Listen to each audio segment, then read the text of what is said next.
어, 하나님께서 사람을 창조하셨습니다. 그 하나님은 오늘 읽었던 말씀처럼 요한복음 1장 1절에 태초에 말씀이 계시니 말씀이 곧 하나님이라. 하나님은 누구시냐? 하나님은 말씀이십니다. 그리고 요한복음 4장 24절에 하나님은 영이라고 말씀하셨습니다. 그래서 하나님은 말씀으로 역사하시고 영적으로 존재하시는 분이십니다. 그런 하나님께서 인간을 창세기 2장 7절 땅의 흙으로 사람을 지으시고 그 코에 생기를 불어넣어 사람이 생명이 된지라. 그게 하나님이 만드신 사람입니다. 껍데기만 가지고 있는 것이 아닌 생기가 되는 하나님의 말씀이 들어간 인간을 보고 생명을 가진 사람이라 합니다.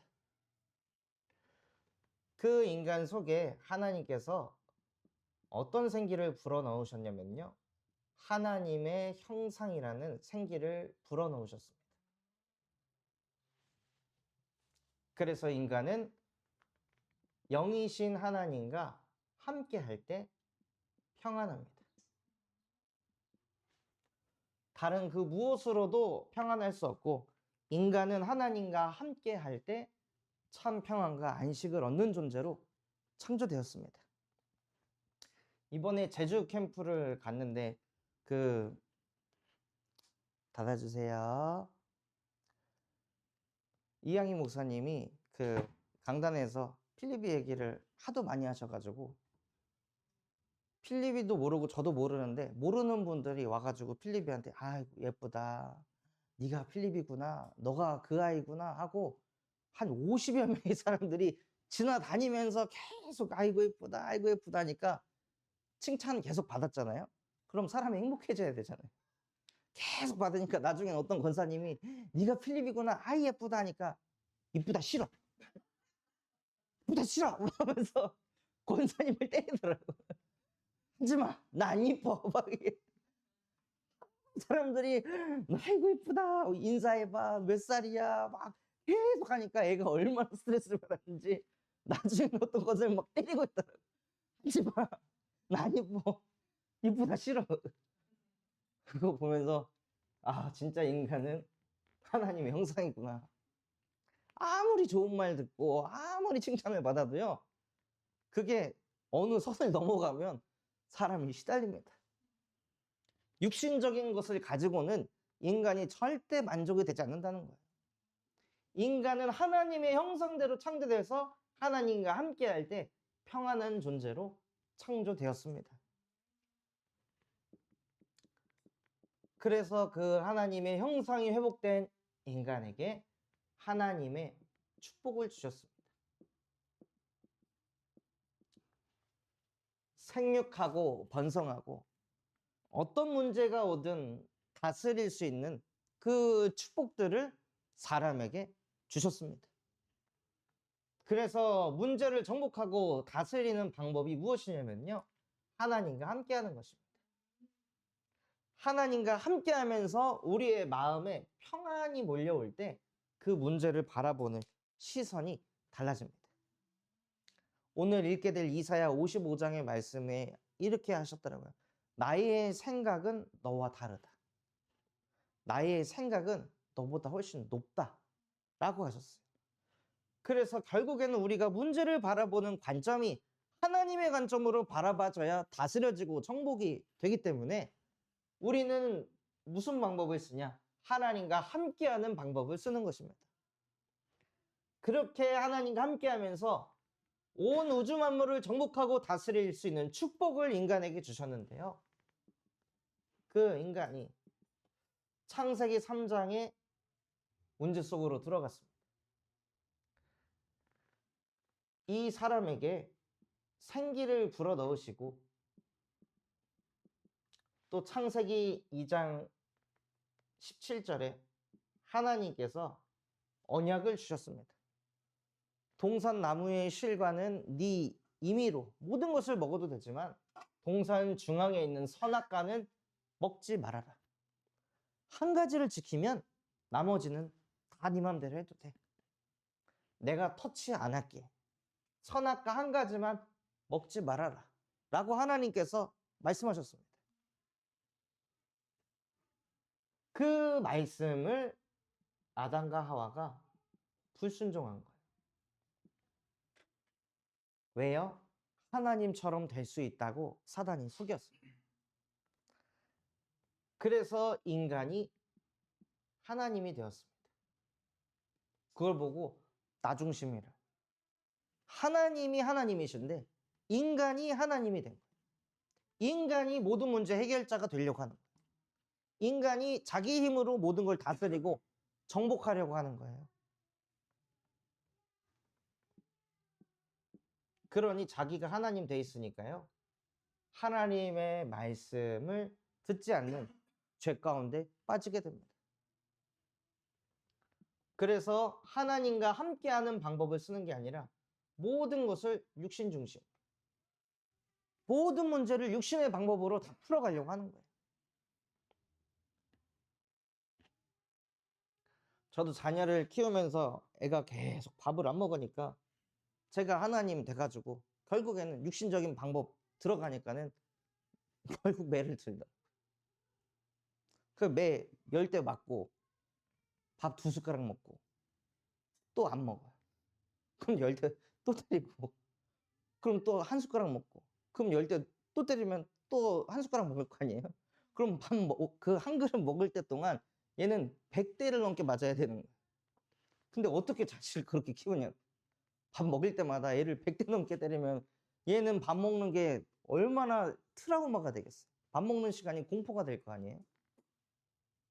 근데 하나님과 함께가 안 되면은요. 얘를 지금 내 방법으로 내 힘으로 얘를 꺾어야 돼. 바꿔야 돼. 고쳐야 돼. 이 생각에서 제가 못 나오더라고요. 왜냐하면은 요한복음 8장 44절. 너희는 너희 아비 마귀에게서 났으니 너희 아비의 욕심대로 행하고자 하느니라. 네가 그 자녀의 하나님이 되는 거야. 네가 바꿔줘야 돼. 네가 고쳐야 돼.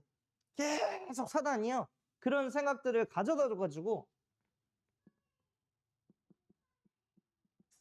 성공 중심으로 끌고 갑니다. 다른 말로 하면은 변화가 일어나야 돼. 눈에 지금 보이는 변화가 일어나야 돼. 그거를 이루기 위해서 하나님과 함께하는 방법을 쓰지 않고 내가 육신적인 방법을 써서 변화를 일으키려고 하는 거예요.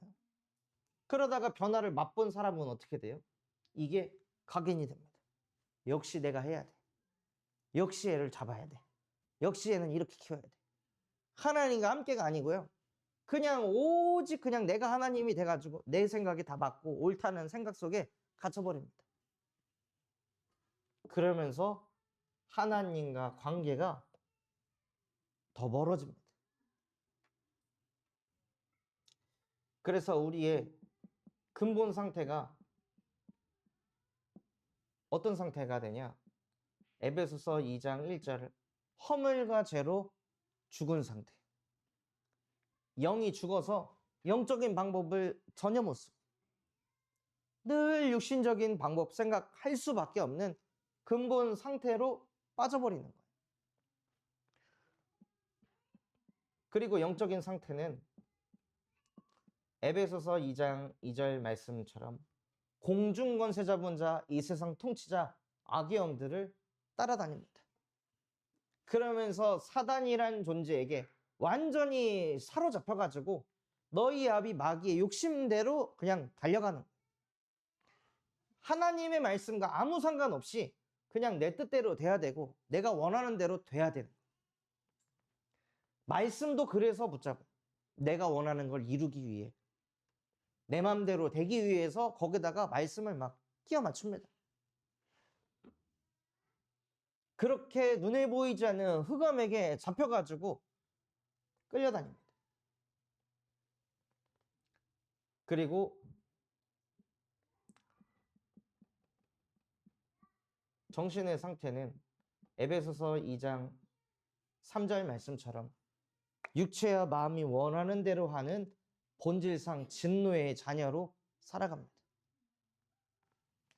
내가 하나님인데 내 마음대로 안 되니까 미치는 거예요. 내 뜻대로 안 되니까 막 열받고 짜증나는 거예요.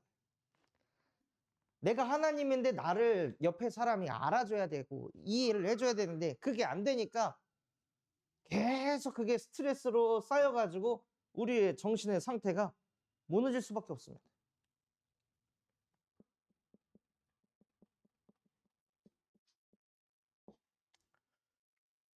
그러다 육신의 상태는 사도행전 8장 4절에서 8절 말씀처럼 정신이 무너지니 육신도 점점 힘이 빠지고 알 수 없는 질병에 사로잡혀서 그 고통 속에서 영원히 빠져나오지 못하는 상태로 살아갑니다.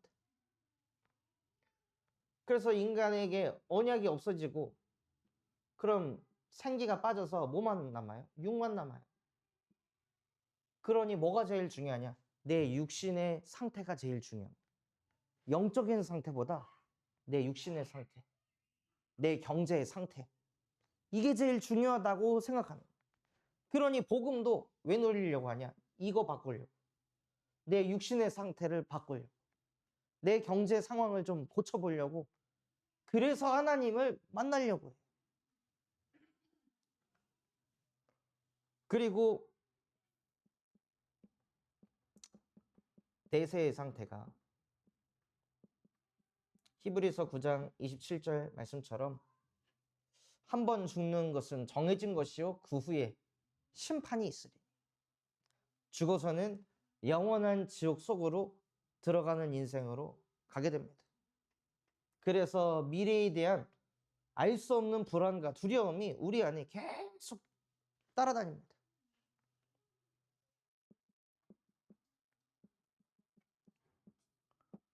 그리고 후대의 상태가 하나님이 아닌 다른 것을 섬겨서 후대에게 끊임없는 재앙이 몰려옵니다. 그래서 한 가정도 그 아버지가 성공 중심을 향해서 미친 듯이 막 달려가니까 그 자녀도 성공 중심을 향해서 막 달려가는 거예요. 그래서 공기업 이제 마지막 최종 시험을 앞두고 있는데 부모하고의 관계 다 끊어버렸어요. 나 저기 취업해야 되니까 연락하지 말라고. 6개월 동안 아무하고도 연락하지 않겠다. 그러니 근데 그 연락하지 말라고 했을 때의 상태가 우울감이 있을 때였고, 그러니까는 애는 서울에서 공부하고 부모는 전주에 있고, 그러니까 부모님들이 계속 시달리는 거예요. 전화해도 전화 안 받고 문자해도 답 안 하고 애가 죽었는지 살았는지 가도 만나주지도 않고. 그러니까 후대 또한도요, 보고 자란 그대로 성공을 향해서 막 달려가는데 성공 안 되면 어떡하지? 이런 생각에 잡혀가지고 본인도 모르게 정신적인 시달림 속에서 살아가고 있습니다. 이 모든 문제가 어디서 시작됐냐? 인간이 하나님의 말씀에 불순종한 근본 문제로부터 시작됐다는 거예요. 인간이 가진 문제는 한 가지의 문제입니다. 하나님과 함께가 되지 않는 문제. 하나님께서 주신 언약을 놓친 문제. 그래서 하나님은 하나님 떠난 문제를 인간이 해결할 수 없기 때문에 하나님께서 인간을 찾아오셨습니다. 창세기 3장 15절, 여자의 후손으로 내가 찾아가겠다. 말씀이시고 영이시기 때문에 인간이 하나님을 만날 수가 없잖아요. 안 보이니까. 그래서 하나님께서 여자의 후손의 모습으로 내가 너희를 찾아가겠다 하고 말씀하신 겁니다. 그 여자의 후손의 모습으로 찾아왔을 때 무엇을 하려 하시냐? 출애굽기 3장 18절, 피 흘리겠다고 말씀하셨습니다. 여자의 후손의 모습으로 찾아가서 너희 대신에 내가 피 흘려 죽을 것이다. 그리고 이사야 7장 14절 보라 처녀가 잉태하여 아들을 낳을 것이니 그의 이름을 임마누엘이라 하리라. 여자의 후손이 오셔서 피 흘려 죽으시고 십자가의 부활을 통해서 보혜사 성령으로 우리와 영원히 함께 하시겠다고 임마누엘로 오겠다 약속하셨습니다. 이게 하나님의 방법입니다. 하나님을 다른 것으로 만나는 것이 아니라 여자의 후손으로 오신 분을 통해 우리가 하나님을 만나야 합니다. 그 여자의 후손이 실제 이 땅에 오셨는데 그분의 이름이 마태복음 1장 21절 아들을 낳으리니 그의 이름을 예수라 하라. 이는 그가 자기의 백성을 그들의 죄에서 구원할 자이심이니라. 여기서 말하는 그들의 죄는 무엇입니까? 원죄입니다. 원죄로 인해 뭐가 생겼냐? 아까 우리가 본 자범죄가 일어난 것입니다. 조상죄가 생긴 것. 예수께서 오셔서 무엇에서 해방시킨다 말씀하셨습니까? 자기의 죄에서, 그들의 죄에서 건져낼 자이십니다. 원죄로 인해 자범죄를 일으키고 조상의 죄가 들어갔기 때문에 예수께서는 이 원죄의 문제를 해결하기 위해 이 땅에 오신 것입니다. 그래서 이 원죄의 문제를 해결하기 위해서 로마서 5장 8절 우리가 아직 죄인이 되었을 때 그리스도께서 십자가에 못 박혀 죽으심으로 우리에 대한 자기의 사랑을 확증하셨느니라. 복음은 무엇이냐면요, 복음은 하나님의 사랑입니다. 진짜 복음을 깨달으려면 지식이 아니라 그 사랑을 느끼셔야 되는 거예요. 결국에 예수님께서 그리스도의 일을 행하신 이유도 무엇이냐? 인간을 사랑하기 때문에. 하나님이 세상을 이처럼 사랑하사 독생자를 보냈다고 하셨습니다. 그래서 그 독생자 여자의 후손 그리스도가 오셔서 무엇을 하셨냐? 요한일서 3장 8절 하나님의 아들이 나타나셔서 마귀를 멸하셨습니다. 끊임없이 우리가 하나님 되도록 만드는 이 사단의 권세를 참 왕 대신 그리스도께서 박살내셨습니다. 또 로마서 8장 2절 그리스도 예수 안에 있는 생명의 성령의 법이 이 원죄로 인해 죄와 이 사망의 법 안에서 살아갈 수밖에 없는 우리를 그리스도 안에 있는 생명의 성령의 법으로 해방시키셨습니다. 그래서 우리의 참 제사장이 되어주셨습니다. 또 하나님의 말씀에 불순종해서 하나님 떠나 영이신 하나님을 만날 수도 없고 말씀이신 하나님을 만날 수도 없는 우리에게 요한복음 14장 6절 예수님이 길이 되시고 진리가 되시고 생명이 되셔서 하나님을 만나게 하셨습니다. 그래서 우리의 참 선지자가 되어주셨습니다. 왜요? 하나님께서 인간을 사랑하셨어요. 그리스도의 일을 행하시며 인간이 가진 근본의 문제를 십자가에 못 박고 다 이루었다. 다 이루신 예수가 바로 그리스도이시며 지금도 살아계신 하나님의 아들이십니다. 이 말씀을 요한복음 5장 24절 너희가 내 말을 듣고 또 나 보내신 이를 믿는 자는 영생을 얻었고 심판에 이르지 아니하나니 사망에서 생명으로 옮겼느니라.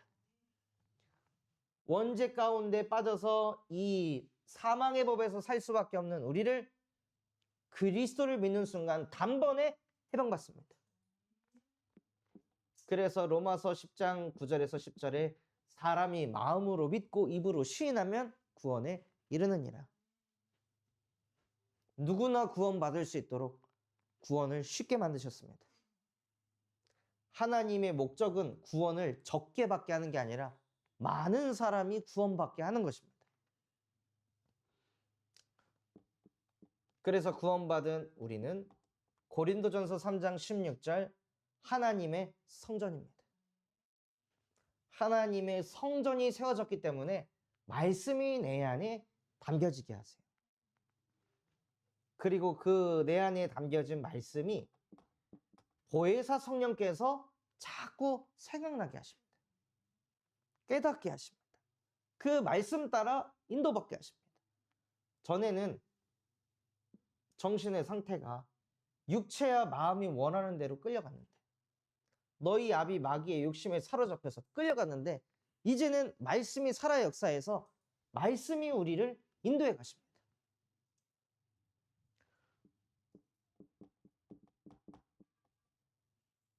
그리고 우리의 방법은 그리스도의 이름 가지고 기도하는 거예요. 내 열심과 노력으로 문제를 풀어가는 것이 아니라 기도하면서 노력을 하는 겁니다. 기도하면서 열심히 사는 겁니다. 노력과 열심만 있는 게 아니라 기도의 배경 속에서 우리의 열심과 노력이 함께 가는 거예요. 그래서 어떤 많은 크리스찬들은 열심 노력 1도 안 하고 그냥 기도하면 다 된다라고 착각하면서 살아요. 그래서 응답받으면 오히려 그게 부작용이 생깁니다. 제가 고등학교 때 체육 시간에 공부를 하나도 안 하고 시험을 보는데, 그때 그 시험지에다가 1번, 2번, 3번, 4번, 5번 딱 쓴 다음에 여기다가 펜을 탁 놓고 주는 그리스도시며 살아계신 하나님의 아들이십니다 하고 펜을 딱 닫는데 이게 여기로 떨어진 거예요. 하나님 2번입니까? 하고 2번으로 줄을 세웠는데 80점이 나온 거예요. 오히려 공부한 애들은 2번이 왜 이렇게 많이 나오지?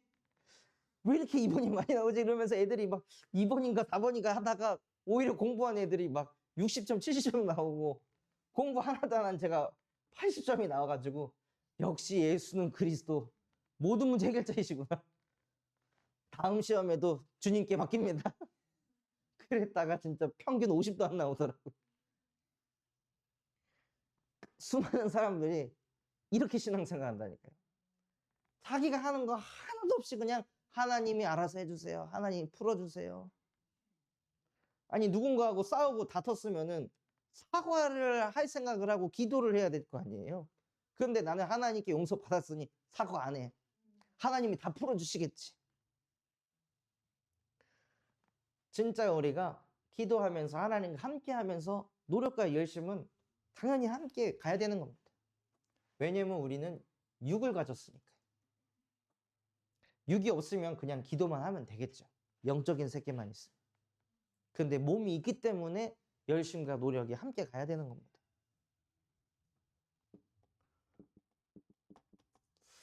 또 우리에게 뱀과 정갈을 밟으며 원수의 모든 능력을 제할 권능을 주셔서 속지 않을 수 있는 힘을 주셨습니다.